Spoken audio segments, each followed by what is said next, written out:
Welcome back to the GSMC Golf Podcast presented by the GSMC Sports Network. We're getting right into this third segment of the night. The top storylines for the Travelers Championship. We have the 8th and final signature event of this year. The 8th chance for these guys to really raise up in the... Sorry, I had a straight little bit of hair that's just randomly stuck up. But for the Travelers Championship, this is the 8th and final signature event of the year. The 8th chance for these guys to get a crack at that $20 million purse. This is annoying me. I know it's annoying some of you guys. There we go. I fixed it. 8th chance for these guys to get that 700 FedEx Cup points up for grabs as well. For the Travelers Championship, one of the biggest storylines, and we have to talk about it. Scottie Scheffler. He is going for signature event 4 on the year as he won the Memorial, as he won at the Memorial, he won at the Arnold Palmer, he won at the Century. Is that another one that he was able to get a win at? I'm just going to look at his season because I don't want to give you guys false information, hopefully. But for Scottie Scheffler, he has won at the Memorial, I know for sure. I know he's won at the Arnold Palmer. He also has won at the RBC Heritage. That's the other one that he won at. He also won at the Players Championship that I always get confused that's not a signature event. It just seems like it should be a signature event.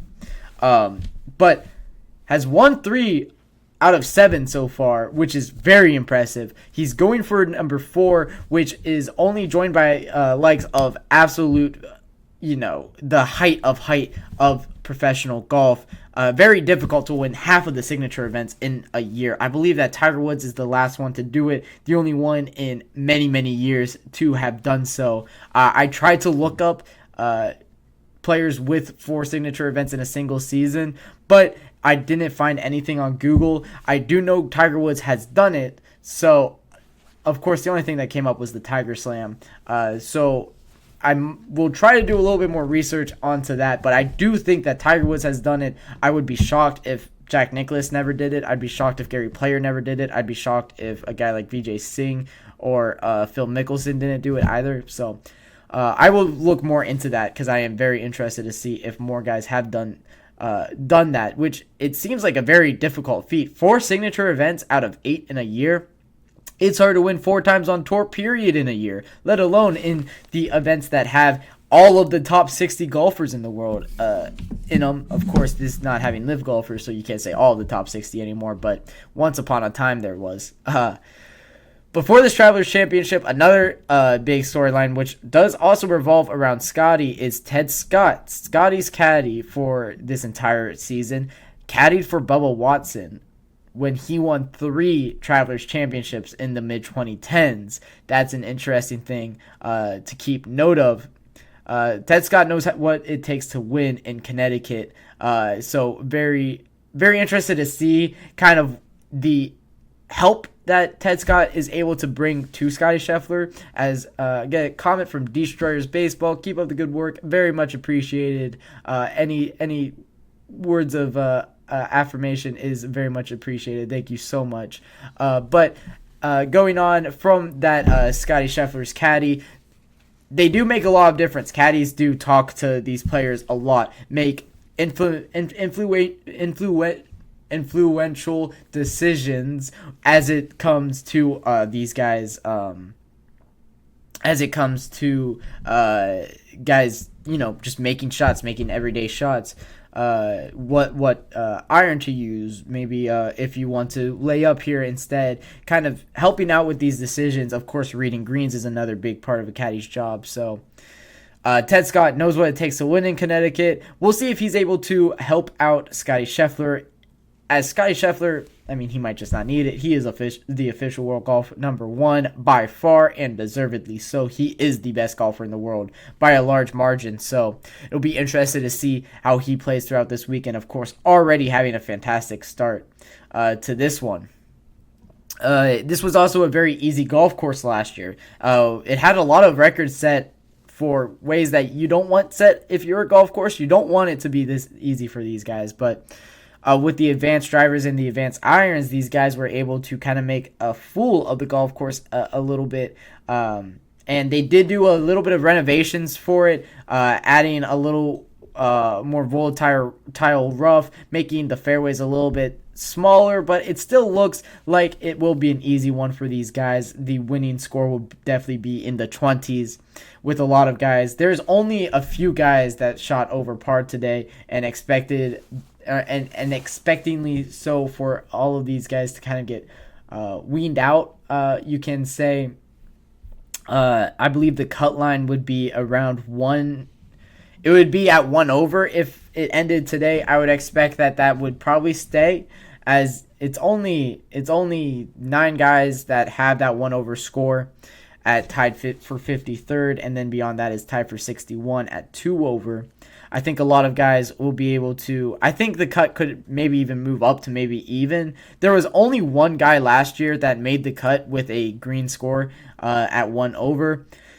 So for this year, I can kind of expect the same. It does look like it's an easier golf course. There's a 260 par 4 in this golf course. Granted, it does play very much. It is a lot more difficult, but I do still expect a lot of guys to be able to get an eagle on that, or shoot a 2 on that one. So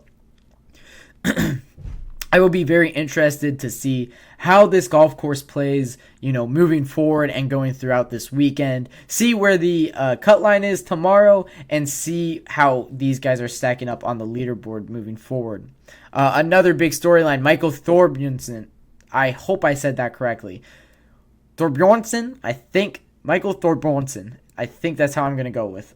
He shot 2 over today, but a bigger story, he is making his PGA Tour debut in this Travelers Championship. He got a scorecard. He was the PGA Tour University number 1 player. He was from Stanford, played very well in Stanford. He did make his PGA Tour debut here in 2022 as an amateur, but this is his professional debut. He has his tour card. He's able to play in these events. He has his tour card through the year 2025, if I'm not mistaken. And it is a great event for him to start his career at. Hopefully he is able to make the cut, as he is pretty much right on that cut line right now.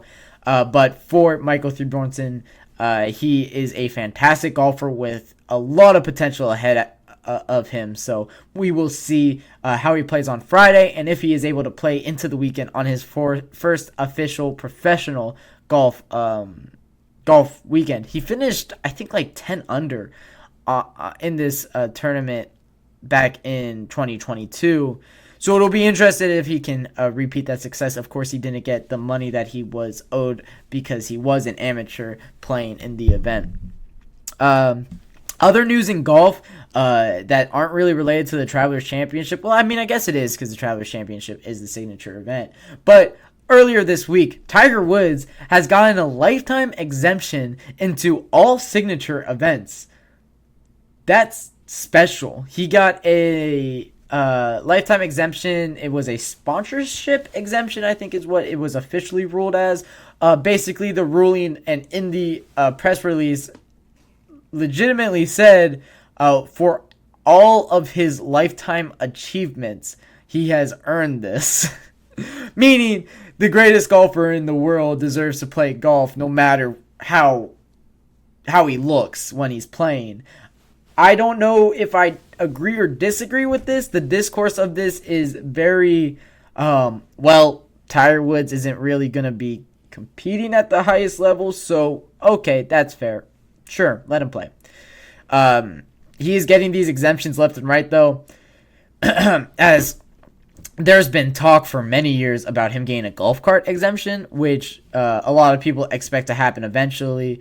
He will eventually play on the PGA Champions Tour, where they all get golf carts. So it's been well documented that he has been waiting to play on that tour to use a golf cart in a professional capacity. But a lot of people are kind of edging him on to use a golf cart. And if he were able to play in these signature events with a mix of being able to use a golf cart, it could look a lot different for Tiger Woods, not having that stress of the back of walking these courses. That 72 holes, walking 72 holes is not easy over 4 days. Of course, they're playing golf. It isn't the hardest sport in the world. However, for these guys, hopefully they are able to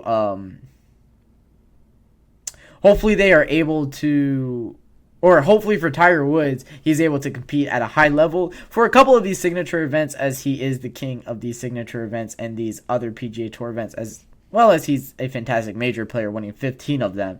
But winning 82 total times on tour, so impressive for Tiger Woods, and he is getting a lifetime exemption into signature events moving forward. I am kind of excited about that. I love watching Tiger Woods play golf. It is fun to talk about. He is a fantastic golfer overall. So moving forward, I can't wait to see how that looks.